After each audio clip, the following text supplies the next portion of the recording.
जय Hind and hello guys, स्वागत है आपका आपके अपने YouTube चैनल ज्ञानदेह होस्ट में। और इस वीडियो में गाइस मैं आपको बताने वाला हूं यूपी SSC PET यानी कि preliminary eligibility test online form 2023 का फॉर्म प्रिंट कैसे ले। साथ ही साथ यहां पर आपके मन में एक सवाल ये रहा है कि सर हम एग्जाम सेंटर इसमें चूज कर सकते हैं या फिर नहीं, उसका आंसर आपको बताया जाएगा। एंड गाइज यहाँ पर इस फॉर्म को भरने का पूरा प्रोसेस इस वीडियो के अंदर दिया जाएगा, स्टेप बाय स्टेप। आपको बाद में इस वीडियो के बताया जाएगा कि आप कैसे प्रिंट लें। अगर आप अपनी एप्लीकेशन फीस जमा कर चुके हो और आपकी फीस यहाँ पर अपडेट नहीं हुई है तो ऐसे में आप अपना प्रिंट कैसे लेंगे, तो ये भी जानकारी आपको बताई जाएगी। और क्या जो आपने फीस जमा की है वो रिफंड आपको आएगी क्योंकि अपडेट तो नहीं हुई है, तो ये सब जानकारी आपको इसी वीडियो में अच्छे से बताई जाएगी। इसलिए आप वीडियो को पूरा देखिएगा और अगर आप इस वीडियो को देख करके फॉर्म को भरेंगे तो आप अपना प्रिंट भी ले पाएंगे, जो कि मैं आपको लेकर के दिखाऊंगा भी। और अगर आपसे फीस जमा करने में कोई प्रॉब्लम हुई थी और फिर आप अपना प्रिंट नहीं ले पाए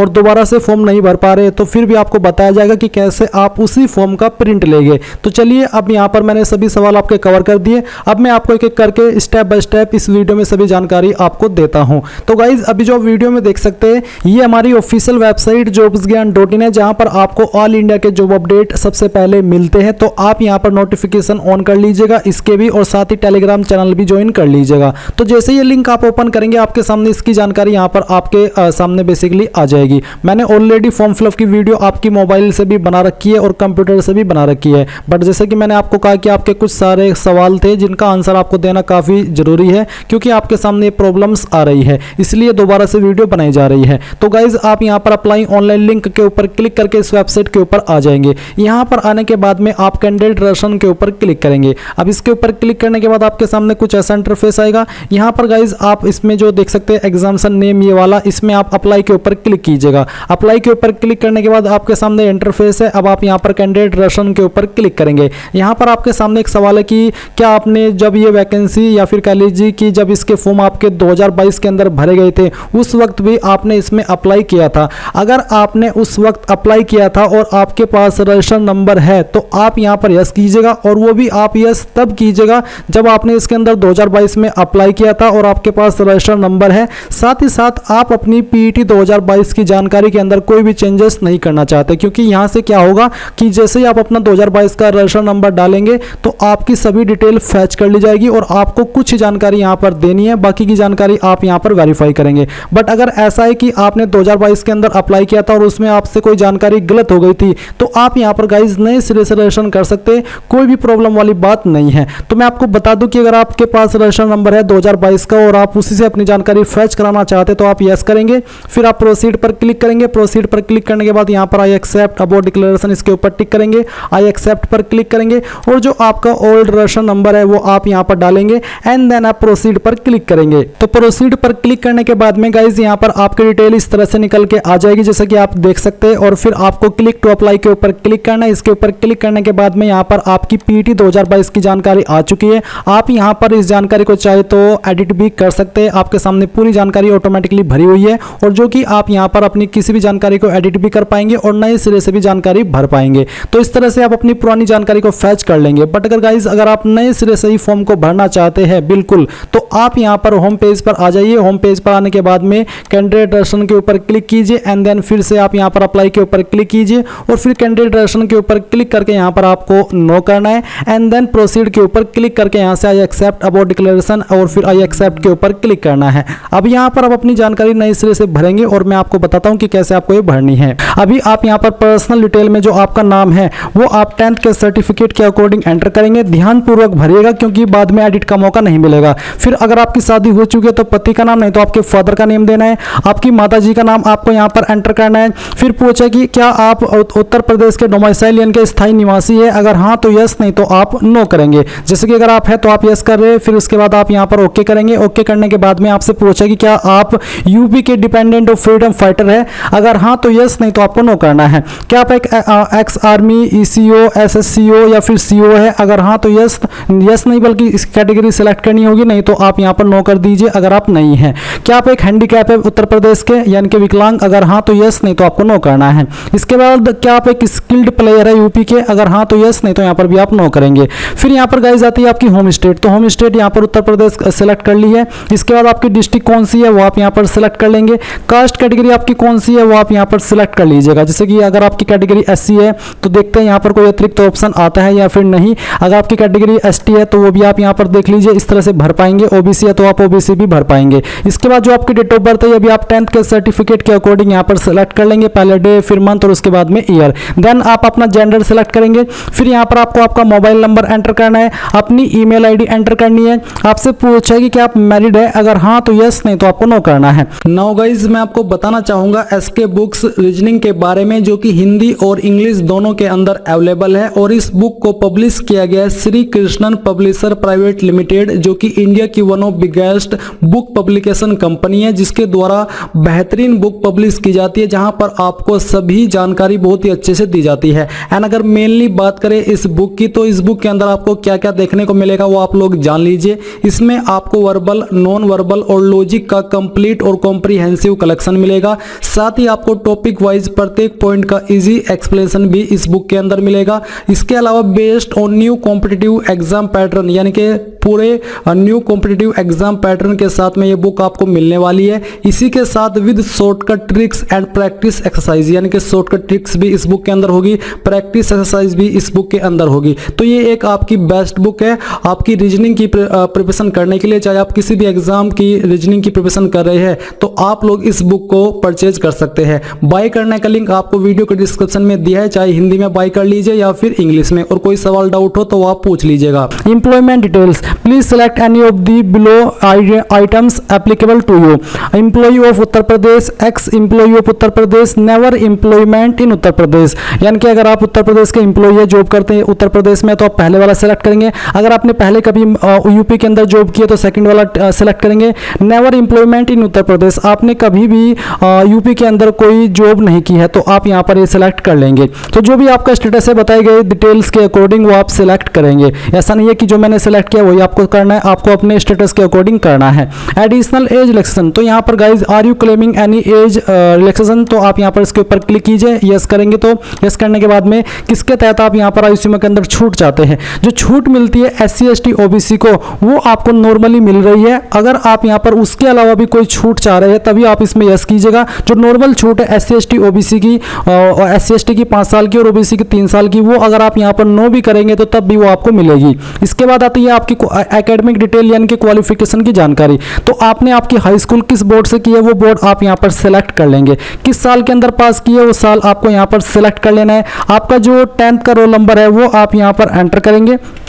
और ये एंटर करने के बाद में परसेंटेज सिस्टम, क्या सिस्टम था, परसेंटेज या ग्रेड, तो मेरा परसेंटेज है, मैं परसेंटेज सेलेक्ट करता हूँ। इसके बाद कितने नंबर आपको आए थे वो आप यहाँ पर लिखेंगे और कितने में से आए थे वो आप यहाँ पर टोटल मार्क्स के अंदर डाल देंगे। देन गाइज यहाँ पर अगर आपने 12वीं किया तो आप इसके ऊपर टिक करेंगे। टिक करने के बाद में अब आपको यहाँ पर आपका जो बोर्ड है 12वीं का वो आपको सेलेक्ट कर लेना है। फिर यहाँ पर किस साल के अंदर आपने आपकी 12वीं पास की है वो आपको यहाँ पर सेलेक्ट करना होगा।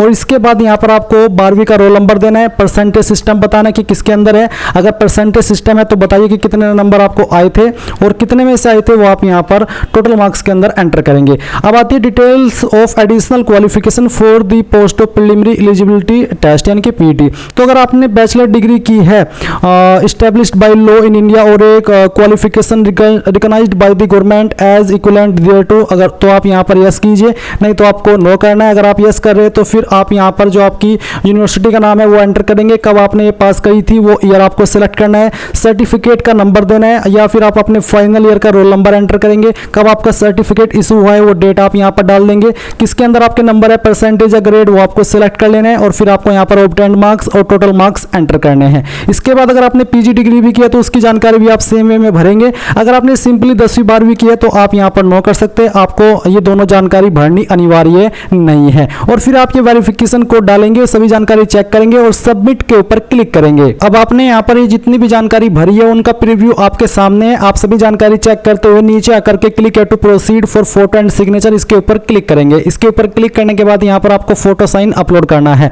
फोटो का और जो सिग्नेचर का जो आपको एक डेमो है वो यहाँ पर दिया है।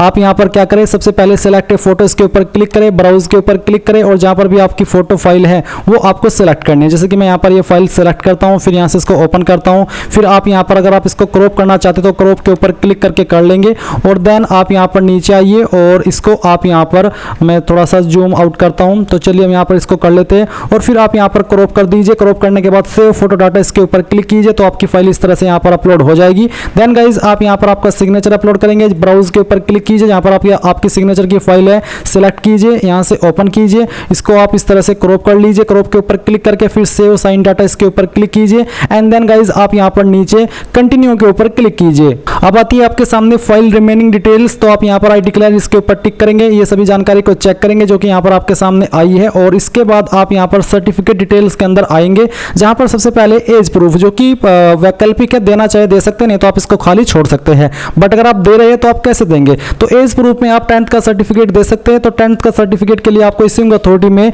यूपी बोर्ड लिखना होगा कि यूपी बोर्ड के द्वारा आपका सर्टिफिकेट जारी हुआ है। इश्यू डेट कब आपका सर्टिफिकेट जारी हुआ है वो डेट आप सिलेक्ट कर लेंगे, सर्टिफिकेट नंबर यहाँ पर डालेंगे और अपडेट के ऊपर क्लिक करके इसको अपडेट कर देंगे। फिर रेसिडेंस प्रूफ डोमिसाइल सर्टिफिकेट यानी कि निवास प्रमाण पत्र जो कि वैकल्पिक है, देना चाहे दे सकते हैं, आप इसको भी खाली छोड़ सकते हैं। इसमें अगर आप दे रहे हैं तो आप कैसे देंगे जान लीजिए। आप यहाँ पर इश्यूइंग अथॉरिटी के अंदर लिखेंगे कि आपकी किस अथॉरिटी के द्वारा ये सर्टिफिकेट जारी हुई है। जैसे कि ये सर्टिफिकेट तहसीलदार, नायब तहसीलदार, मजिस्ट्रेट, एसडीएम, सीओ इनके द्वारा जारी होता है। आपके सर्टिफिकेट के ऊपर भी मेंशन होगा कि कौन सी अथॉरिटी ने ये सर्टिफिकेट आपका जारी किया है, तो उसी अथॉरिटी की पोस्ट का नाम आप लिखेंगे, इश्यू डेट डालेंगे और सर्टिफिकेट नंबर डाल करके अपडेट के ऊपर क्लिक करके अपडेट कर देंगे। सेम वे में आप यहाँ पर कास्ट सर्टिफिकेट की जानकारी भी दे सकते हैं। एससी एसटी ओबीसी को ये देनी होती है बट यहाँ पर ये कंपलसरी नहीं है। इसके बाद सर्टिफिकेट रिगार्डिंग हैंडीकैप, ये भी ऑप्शनल है, देना चाहे दे सकते हैं, नहीं तो आप इसको खाली भी छोड़ सकते हैं। प्रेफरेंशियल क्वालिफिकेशन में यहाँ पर गाइज अगर आपने 2 साल तक टेरिटोरियल आर्मी के अंदर सेवा की है तो आप यस कीजिए इसमें पहले वाले में, नहीं तो नो कर दीजिए। अगर आपके पास नेशनल कैडेट कॉर्प्स का बी सर्टिफिकेट है तो यानी कि एनसीसी बी सर्टिफिकेट है तो यस, नहीं तो आपको नो करना है।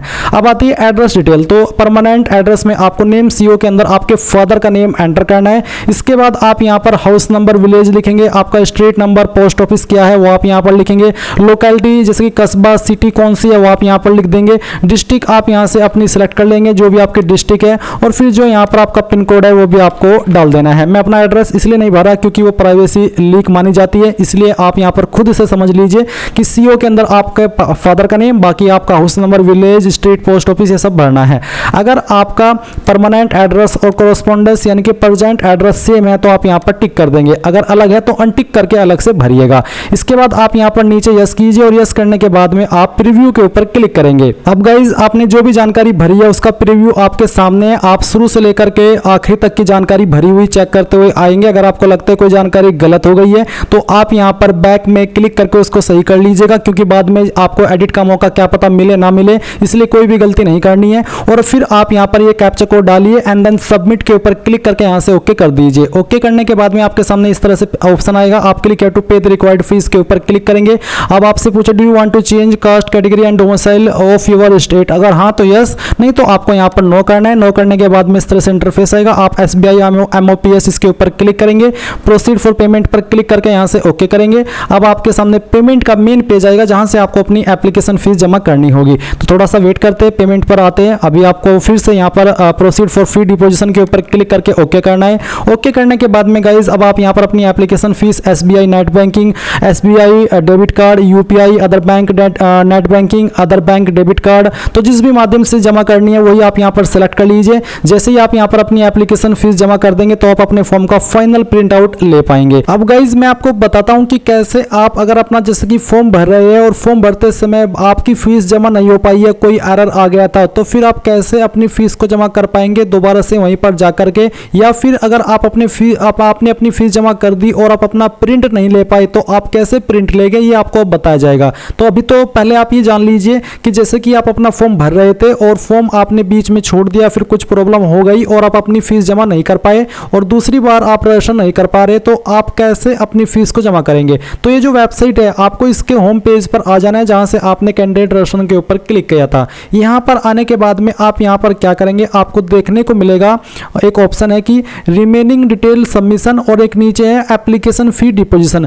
तो अगर आपकी कोई जानकारी बीच में अधूरी रह गई थी तो आप रिमेनिंग डिटेल सबमिशन के ऊपर क्लिक करेंगे, और अगर आप पेमेंट के पेज पर पहुंच गए थे और आपने फीस जमा नहीं की थी या कोई एरर आ गया था तो आप एप्लीकेशन फी डिपोजिशन के ऊपर क्लिक करेंगे। इसके ऊपर क्लिक करने के बाद रजिस्ट्रेशन नंबर आपको जो मैसेज के माध्यम से आया था रजिस्ट्रेशन करने के बाद में वो आप यहां पर लिखिए। जो डेट ऑफ बर्थ आपने फॉर्म के अंदर भरी है वो डेट ऑफ बर्थ आप सिलेक्ट कर लीजिए। जेंडर यहां से आपका जो भी है वो आपको सिलेक्ट कर लेना है। Are you domicile of UP, यानी कि यूपी के निवासी है या फिर नहीं, जो कि आपने फॉर्म के अंदर भरा था उसके अकॉर्डिंग आप आंसर कीजिए। फिर आपकी कास्ट कैटेगरी कौन सी है वो आप यहाँ पर सिलेक्ट कर लेंगे एंड देन यहाँ पर ये वेरिफिकेशन कोड डालने के बाद आप प्रोसीड पर क्लिक करेंगे। प्रोसीड पर क्लिक करने के बाद में आपके सामने ऑप्शन आएगा कि आप किसके माध्यम से आगे बढ़ना चाहते हैं, रजिस्टर्ड मोबाइल नंबर या फिर रजिस्टर्ड ईमेल आईडी। तो मैंने यहाँ पर रजिस्टर्ड मोबाइल नंबर सेलेक्ट किया है। इसके बाद गाइज आपके सामने यहाँ पर कुछ इस तरह से ऑप्शन आ जाएंगे जहाँ पर आपको बोला कि अगर आपने एक बार शुल्क जमा कर दिया है तो आपको परेशान होने की आवश्यकता नहीं है। दिए गए लिंक पर क्लिक करके अपना पेमेंट डिटेल्स अपडेट करके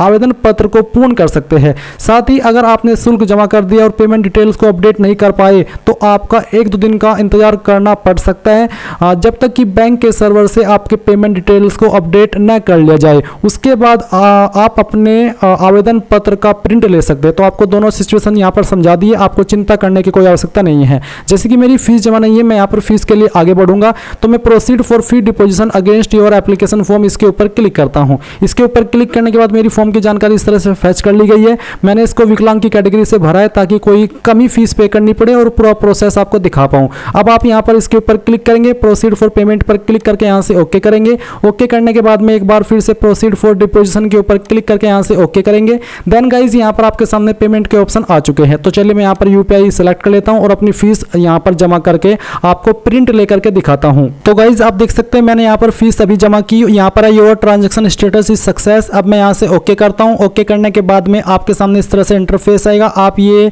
जो रेफरेंस नंबर है आप चाहे तो स्क्रीनशॉट ले लीजिए या फिर इसको नोट कर लीजिए। आपको थोड़ा सा वेट करना है, ऑटोमेटिकली आपको 10 सेकंड के अंदर इस तरह से इंटरफेस देखने को मिलेगा। अब आप यहाँ पर पेमेंट रिसीव्ड इसके ऊपर क्लिक करके इसको प्रिंट कर लीजिए क्योंकि ये महत्वपूर्ण जानकारी है, बाद में आपके काम आ सकती है। फिर आप यहाँ पर इसको इस तरह से सेव कर लेंगे। तो चलिए मैं यहाँ पर इसको सेव कर लेता हूँ और फिर गाइज यहाँ पर अब आप प्रोसीड फॉर फाइनल सबमिशन इसके ऊपर क्लिक करेंगे। इसके ऊपर क्लिक करने के बाद में गाइज आपके सामने यहाँ पर कुछ ऐसा इंटरफेस आ जाएगा जैसा कि आप यहाँ पर वीडियो में देख सकते हैं। तो बेसिकली अब आप proceed to download and print the application form इसके ऊपर क्लिक करेंगे। इसके ऊपर क्लिक करने के बाद में अब आपको यहाँ पर जो प्रिंट का ऑप्शन है वो देखने को मिलेगा। आप यहाँ पर प्रिंट के आइकन के ऊपर क्लिक कीजिए। अगर आपके पास प्रिंटर मौजूद नहीं है तो आप इसको PDF के रूप में सेव कर लीजिए और बाद में आप इसको प्रिंट करा लीजिएगा। तो इस तरह से आपने ये प्रिंट कर लिया है, आपके सामने कोई प्रॉब्लम नहीं आई है। अब मान लीजिए आपके सामने प्रॉब्लम आ गई और आप यहाँ पर प्रिंट नहीं कर पाए तो आप प्रिंट कैसे करेंगे दोबारा से। तो आप यहाँ पर होम पेज पर आएंगे जहाँ से आपने अप्लाई करना स्टार्ट किया था और फिर आप यहाँ पर देखेंगे कि आपको एक ऑप्शन देखने को मिलेगा नो योर स्टेटस। तो आप नो योर स्टेटस के ऊपर क्लिक करके देखेंगे प्रिंट डिटेल्ड एप्लीकेशन फॉर्म। तो आप इसके ऊपर क्लिक करेंगे, यहाँ पर जो रजिस्ट्रेशन नंबर आपको मिला है वो डालेंगे, डेट ऑफ बर्थ डालेंगे, जेंडर सेलेक्ट करेंगे, are you domicile of UP का आंसर देंगे, यस नो जो भी है, कैटेगरी बताएंगे और ये वेरिफिकेशन कोड डाल करके प्रोसीड पर क्लिक करेंगे। तो गाइज आप यहाँ पर देख सकते हैं मैंने फिर से अपनी जानकारी भरी, यहाँ पर रजिस्टर्ड मोबाइल नंबर डाला। इसके बाद है application form has already been submitted. अब यहाँ पर click here to print detailed application form या फिर प्रिंट रेशन स्लिप आप देख सकते हैं। तो मैं क्लिक है to print detailed application form इसके ऊपर क्लिक करता हूँ। इसके ऊपर क्लिक करने के बाद फिर से आपके सामने यहाँ पर प्रिंट का ऑप्शन आ चुका है। प्रिंट के आइकन के ऊपर क्लिक करके इसको प्रिंट कर सकते हैं। तो आपने देखा अच्छे से कि कैसे मैंने आपको अपना जो एप्लीकेशन फॉर्म का प्रिंट है वो लेकर के दिखाया। तो आई होप अब आपके सामने कोई प्रॉब्लम नहीं आएगी। जिनका आपके सामने प्रॉब्लम आ रहा था क्योंकि इनका आंसर मैंने आपको अच्छे से दे दिया है। एक बार फिर से मैं होम पेज पर आपको लेकर के चलता हूं। होम पेज पर आने के बाद में अगर जैसे कि मैंने कहा था कि कोई आप फॉर्म भर रहे हैं और बीच में एरर आ गया रजिस्ट्रेशन होने के बाद में, तो आप यहाँ पर ऑनलाइन फॉर्म सबमिशन में रिमेनिंग डिटेल सबमिशन इसके ऊपर क्लिक करके यहाँ पर अपनी जानकारी भर करके जो कि रजिस्ट्रेशन नंबर मिला है आप अपनी बाकी की जानकारी भर सकते हैं। इसी प्रकार से आप यहाँ पर अगर आपने रजिस्ट्रेशन कर लिया और फोटो साइन नहीं अपलोड कर पाए तो आप फोटो विद सिग्नेचर अपलोडिंग इस सेक्शन के ऊपर क्लिक करके अपनी डिटेल भर करके यहाँ पर आप अपना जो फोटो साइन है वो अपलोड कर पाएंगे। और नो योर स्टेटस के अंदर आकर के आप यहाँ पर व्यू एप्लीकेशन स्टेटस भी देख सकते हैं। ये सभी जानकारी फिल करने के बाद में जो कि registration number, date of birth और आपका जेंडर। तो गाइज आई होप अब आपके सामने कोई भी प्रॉब्लम नहीं होगी इस फॉर्म से जुड़ी हुई। अगर कोई सवाल डाउट आपका रह गया है अभी भी तो आप कमेंट के माध्यम से पूछ लीजिएगा। तो मैंने यहाँ पर इस वीडियो के अंदर आपको A to Z जानकारी दी है। अभी भी आपका सवाल कोई है तो कमेंट के माध्यम से पूछ लीजिएगा। एंड अगर आपने अभी तक वीडियो को लाइक नहीं किया कर दीजिए, साथ ही साथ चैनल को सब्सक्राइब करके बेल आइकन ऑन कर लीजिए। Thanks for watching. जय हिंद।